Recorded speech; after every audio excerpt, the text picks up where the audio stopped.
nos domingos à noite, já desde o começo de 2019, temos trabalhado a exposição do Evangelho de Marcos e vamos continuar esta noite em O Senhor nos dando graça.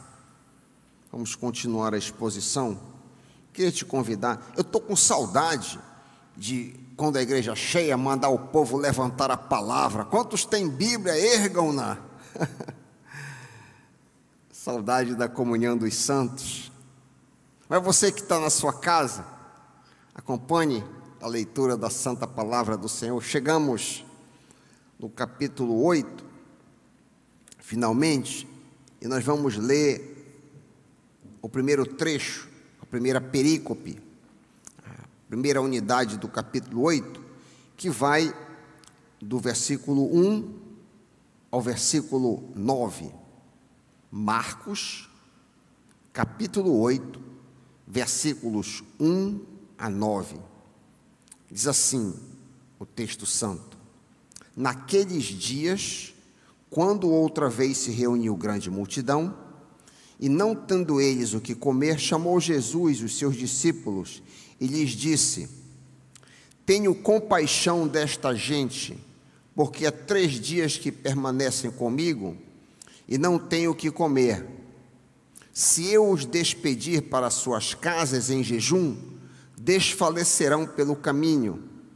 E alguns deles vieram de longe. Mas seus discípulos lhe responderam: De onde poderá alguém fartá-los de pão neste deserto? E Jesus lhes perguntou: Quantos pães tendes? Responderam eles: 7. Ordenou ao povo que se assentasse no chão, e tomando os 7 pães, partiu-os, após ter dado graças, e os deu aos seus discípulos, para que estes os distribuíssem, repartindo entre o povo. Tinham também alguns peixinhos, e abençoando-os, mandou que estes igualmente fossem distribuídos. Comeram e se fartaram, e dos pedaços restantes recolheram 7 cestos. Eram cerca de 4.000 homens. Então Jesus os despediu. Pai querido, abre o nosso entendimento para que possamos compreender a Tua palavra. Fala aos nossos corações, Pai. Queremos entender melhor a Tua Santa Bíblia. Queremos compreender e queremos crescer na Tua palavra, Pai. Nos ajuda. Vem sobre mim agora, Pai, em nome de Jesus. Amém. Os críticos da Bíblia, aqueles que não creem, os céticos que não creem na Bíblia, acusam as Escrituras de serem falsas, porque relatam um evento de 2 maneiras. Acusam que o evento dos 5.000 alimentados e este evento dos 4.000 é o mesmo evento, mas que a Bíblia está cheia de erros. Ora, existem diferenças. Nós já vimos a primeira multiplicação, e neste texto aqui que nós acabamos de ler, nós vemos a segunda multiplicação. A primeira que nós vimos em Marcos 6, 30 a 44, apresenta 5.000 homens, além de mulheres e crianças, alimentados com 5 pães e 2 peixinhos. Agora, nesta segunda multiplicação, neste segundo milagre, não 5, mas 4.000 homens são alimentados com 7 pães, não 5, e alguns peixes, e não 2, alguns. Na primeira multiplicação, 12 cestos de restos são recolhidos. Nesta segunda, apenas 7 cestos são recolhidos. Então, há diferenças óbvias entre as 2 multiplicações. Não é o mesmo evento, são 2 eventos diferentes. Por sinal, nós vamos já ver que o contexto é diferente também. Nosso texto começa com as palavras naqueles dias, olha aí no versículo primeiro, naqueles dias. Que dias são esses que Marcos se refere? A referência aqui diz respeito à viagem que Jesus estava fazendo por território pagão. Lembra que nós falamos sobre isso nas pregações passadas? Jesus estava em uma turnê privada com seus 12 apóstolos para um período de ensino e treinamento particular. Esta viagem começa no capítulo 7, versículo 24, onde lemos que Jesus parte, abre aspas, para as terras de Tiro e Sidom. Noutras palavras, Jesus sai dos limites de Israel e penetra em área gentílica. Em Tiro, vocês vão lembrar, Jesus atende às súplicas de uma mulher cirofenícia, cuja filha estava possuída por um espírito maligno. Esta senhora persiste em pedir a Cristo que cure sua filha, e Jesus aparentemente coloca alguns obstáculos. Esta gentia é perseverante e demonstra grande fé. Por sinal, Jesus a elogia em Mateus 15, 28. Ó mulher, grande é a tua fé, disse Jesus. Jesus nunca disse isso para um judeu. Olha que coisa interessante. Imagina o impacto que essas palavras de Jesus, que foram dirigidas a essa mulher não judia, mas gentílica, deve ter surtido no meio dos apóstolos. Vemos assim que Jesus quer demonstrar aos seus discípulos que seu ministério envolveria também os gentios. Embora os judeus fossem uma prioridade para Jesus, os gentios também seriam incluídos. Após a ressurreição, muito tempo depois disso, Jesus irá dizer aos seus discípulos: ide por todo o mundo, não apenas aos judeus, e pregai o evangelho a toda criatura, não apenas aos judeus. E por isso eu e você estamos envolvidos.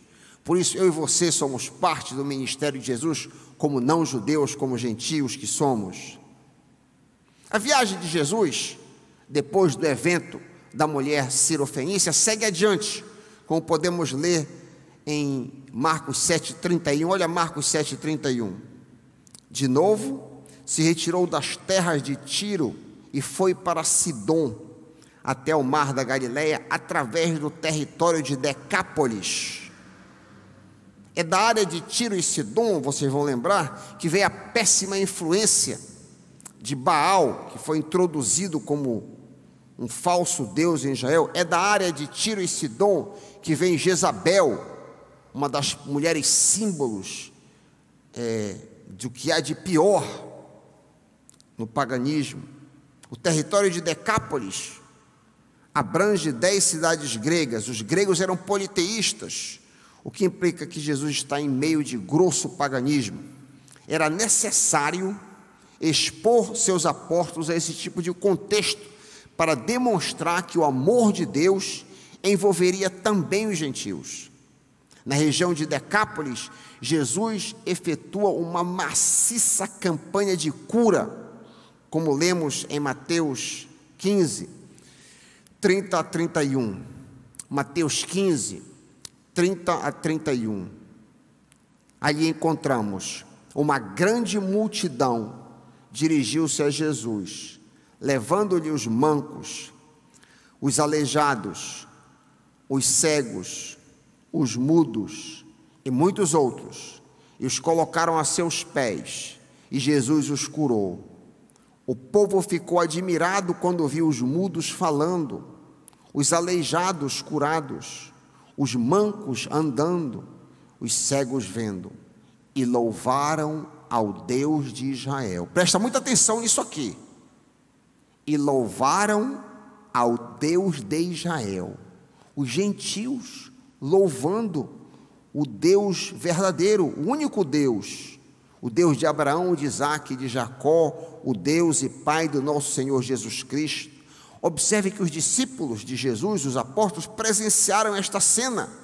Olha que ensino maravilhoso para eles.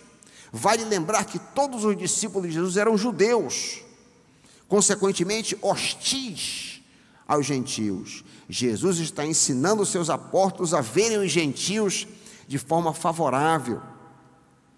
Nosso texto diz ainda que reuniu-se uma grande multidão. Não é para menos, não é para menos, à luz do fato que acabamos de ver Jesus curando em massa, as curas e a fama de Jesus haviam chegado na região de Decápolis. Chama muita atenção as palavras de Jesus no começo do verso 2. Olha o começo do verso 2. Eu tenho compaixão dessa multidão, eu tenho compaixão, eu tenho pena, eu me apiedo. Este é o único registro que Jesus usa na primeira pessoa do singular para descrever o seu carinho para com as pessoas. Existem vários registros de Jesus tendo compaixão, mas todos os registros são na terceira pessoa. Lemos em Marcos 1,41, Jesus teve compaixão de um leproso. Marcos 6,34, Jesus teve compaixão da multidão, porque eram como ovelhas sem pastor. Mateus dá vários exemplos, vários registros, também na terceira pessoa, de Jesus tendo compaixão. Mateus 9,36, Mateus 14,14, Mateus 15,32, Mateus 20,34. Há também registro em Lucas 7,13, onde Jesus tem compaixão da viúva de Naim. Todos esses exemplos são comentários que os evangelistas dizem: Jesus teve compaixão. Este aqui, no nosso texto, é o único que ele diz: eu tenho compaixão da multidão. Imagina, ele diz isso para uma multidão de gentios. Outra vez, vale ressaltar que os discípulos de Jesus estão sendo ensinados a olharem os gentios com consideração, com compaixão. Por sinal, a expressão eu tenho compaixão vem de uma raiz grega que descreve os órgãos internos, como por exemplo as entranhas, o intestino. Ter compaixão envolve necessariamente emoções. Em Lucas 1,78, Zacarias usa esta palavra para falar sobre a entranhável misericórdia de Deus, a compaixão de Deus. O Deus que nós servimos sente compaixão de nós. Noutras palavras, compaixão é um atributo do Pai.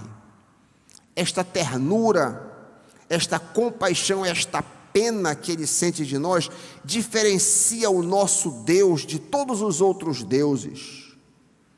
Por esta razão, não se acha compaixão nos deuses das religiões mundiais. Somente o Deus verdadeiro, o Deus a quem servimos, tem compaixão.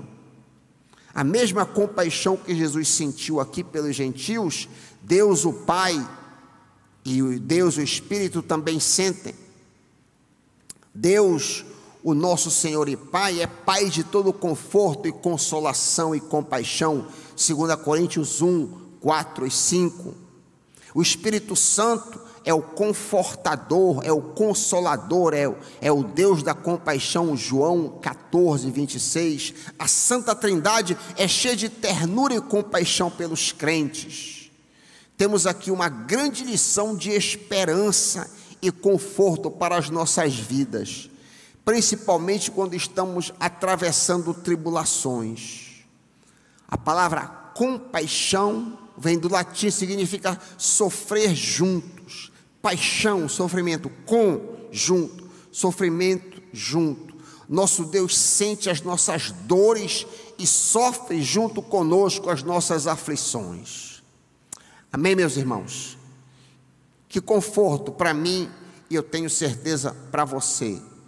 Nós não servimos um Deus indiferente, remoto, distante, inacessível. Não. Nosso Deus sofre conosco, tem compaixão de nós. Olha o que Jesus diz no verso seguinte, Marcos 8,3. Se eu os mandar para casa com fome, vão desfalecer no caminho. Olha o amor, o carinho de Jesus. Olha a compaixão de Jesus. porque alguns deles vieram de longe. O evangelista Mateus completa este verso, expressando a preocupação de Jesus com a multidão. Em Mateus 15:38, nós lemos: chamando Jesus os seus discípulos, disse, Mateus 15:32, tenho compaixão desta gente, porque há 3 dias que permanecem comigo, e não tenho o que comer, e eu não quero despedi-los com fome. Olha o carinho de Jesus. E eu não quero despedi-los com fome, para que não desfaleçam no caminho.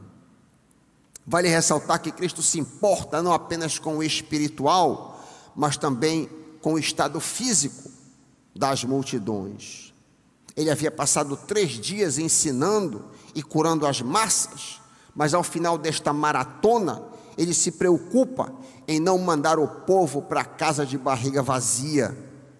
E a preocupação do mestre é justificada, porque, segundo ele diz, alguns vieram de locais distantes, é provável que alguns vieram da região costeira de Ciro e Sidom, outros vieram de Decápolis, e ainda outros podem ter vindo de diferentes áreas longínquas, onde a fama de Jesus havia chegado.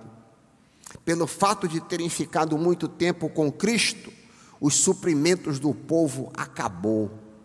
E Jesus então se preocupa com eles. Eu não quero despedi-los com fome. O Senhor se preocupa conosco. Eu quero crer nisso. Eu quero crer nisso. O Senhor se preocupa comigo. O Senhor se preocupa contigo. O Senhor está interessado nos teus problemas. O Senhor se importa com as tuas lutas. Eu tenho compaixão. Eu não quero despedi-los com fome. O Senhor é conosco, o Deus de Jacó é o nosso refúgio e fortaleza, socorro bem presente no momento da angústia. Você está atravessando lutas, meu irmão? Você está atravessando alguma batalha, seja ela física, emocional, relacional, empregatícia? Você está atravessando algum estresse? Eu tenho compaixão, disse Jesus. Eu não quero despedir-te com fome. O Senhor é contigo, o Senhor é comigo, o Senhor é conosco. Amém? Próximo versículo, versículo 4, lemos: os seus discípulos responderam: onde, neste lugar deserto, poderia alguém conseguir pão suficiente para alimentá-los? A palavra dos discípulos é meramente retórica. Com certeza eles se lembravam do fato que Jesus havia alimentado a uma multidão maior do que essa no passado. O que eles estão fazendo aqui é devolvendo o problema para Jesus. Ou seja, eles não poderiam fazer nada agora para alimentar a multidão de 4.000, como eles não puderam fazer nada para alimentar a multidão de 5.000 no passado. Tanto isso é verdade que Jesus não os põe à prova, como colocou à prova na primeira vez. Vocês lembram o que Jesus fez? O que Jesus disse a eles, quando, na primeira ocasião, na alimentação dos 5.000, Jesus disse: dai comida vós mesmos, dai-lhes de comer. Marcos 6:37. Na segunda multiplicação, Cristo simplesmente pergunta o que eles têm e procede para dar orientações. Quantos peixes vocês têm? Marcos 8:5. Perguntou Jesus. 7, responderam ele. Os 7 pães e alguns peixinhos, Marcos 8:7, parece que era o estoque que a comitiva de Jesus tinha para provê-los com mantimento naquela ocasião. Considerando que Jesus e seus apóstolos viajavam frequentemente por locais ermos, era natural que eles carregassem alguns víveres com eles. Além do mais, era necessário que ficasse registrado nos evangelhos a diferença entre a primeira e a segunda multiplicação de peixes, de pães. Em ambas as multiplicações, a quantidade de pão é irrisória, considerando o número de pessoas. Estima-se que na primeira multiplicação havia um total de cerca de 25 mil pessoas, considerando mulheres e crianças. Eram 5 mil homens, considerando, adicionando aí mais mulheres e crianças, estima-se 25 mil.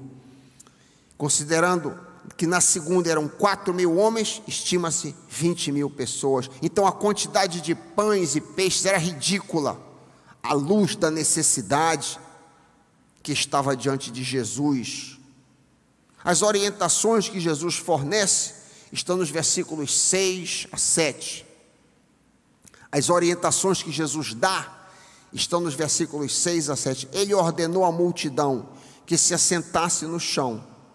Depois de tomar os 7 pães e dar graças, partiu-os e os entregou aos seus discípulos, para que os servissem à multidão, e eles o fizeram.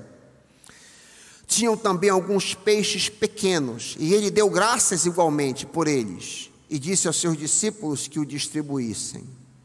A primeira coisa que salta aos olhos, e é lição para nós, é que Jesus agradece pela comida. Jesus agradece pela comida dada às multidões. Observe que Jesus agradece tanto pelo pão como pelo peixe. Jesus está ensinando aos seus apóstolos a importância da gratidão pelo alimento. Obviamente, este ensino não é apenas para os seus apóstolos, mas para você e para mim. Este ensino é para nós. Devemos ser gratos pelo alimento que recebemos. Paulo diz em 1 de Timóteo 4,3, 1 de Timóteo 4,3, que o consumo de alimentos que Deus criou deve ser recebido com ação de graças pelos que creem e conhecem a verdade. A aplicação prática para esse princípio é que nós devemos sempre expressar gratidão a Deus todas as vezes que estivermos para ingerir alimentos, todas as vezes que recebemos o pão cotidiano.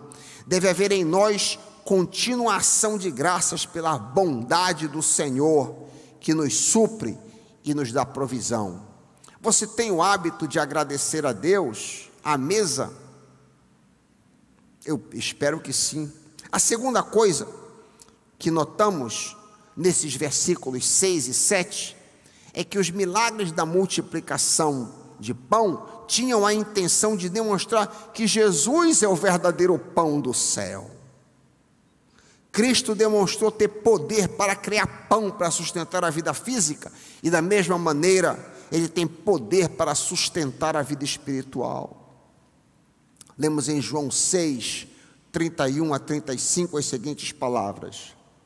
Os judeus disseram a Jesus: os nossos antepassados comeram maná no deserto, como está escrito, Deus lhes deu comer pão do céu. Jesus lhes disse, todavia, digo-lhes a verdade, não foi Moisés quem lhes deu o pão do céu, mas meu Pai, quem dá agora, eu estou incluindo, o verdadeiro pão do céu. Pois o pão de Deus é aquele que desceu do céu e dá vida ao mundo. Disseram eles: Senhor, dá-nos sempre deste pão. Então Jesus disse: eu sou o pão da vida. Aleluia, eu sou o pão da vida. Aquele que vem a mim nunca terá fome, aquele que crê em mim nunca terá sede. Jesus é o pão da vida. Que aplicação tremenda. A nossa maior necessidade não é moradia, não é vestimenta, não é comida nem bebida, embora essas coisas sejam importantíssimas e fundamentais para as nossas vidas. A nossa maior necessidade é Jesus. Jesus é a nossa maior necessidade. Jesus é a minha maior necessidade. Jesus deve ser a tua maior necessidade. Lemos os últimos 2 versículos, 8 e 9. O povo comeu até se fartar, e ajuntaram 7 cestos, cheios de pedaços que sobraram. Eram cerca de 4.000 homens. Então Jesus os despediu. Note bem a maravilha da obra de Cristo. Com apenas 7 pães e alguns peixinhos, uma multidão de 20.000 comeu até se fartar. Que milagre espetacular! Jesus não satisfaz apenas pela metade, mas sim completamente. Que tipo de resposta devemos dar ao nosso amado Senhor que nos satisfaz cabalmente, até que esteja lá no céu, aonde Cristo entrou, e veja a face, já sem véu, de quem me resgatou. Desejo só aqui viver, de um modo que lhe dá prazer. Está aqui a nossa resposta. Com Cristo estou contente, Ele me satisfaz. Com esse amor do Salvador, agora estou contente. Agora estou contente. E por falar em estar contente, imaginem o contentamento do povo ao ser despedido. Ser despedido são as últimas palavras do nosso texto. Imagina o contentamento dessa despedida. Alguns que chegaram surdos foram despedidos ouvindo. Alguns que eram mudos foram despedidos falando. Alguns que estavam possessos foram despedidos libertos. Alguns que eram mancos foram despedidos saltando. Alguns que eram cegos foram despedidos enxergando. Enfim, todos, sem exceção, foram despedidos curados e saciados de pão. Que maravilha é a obra de Jesus! Oh glória! Jesus satisfaz. Que Ele continue a operar também em nossas vidas, nos satisfazendo física e espiritualmente. Amém.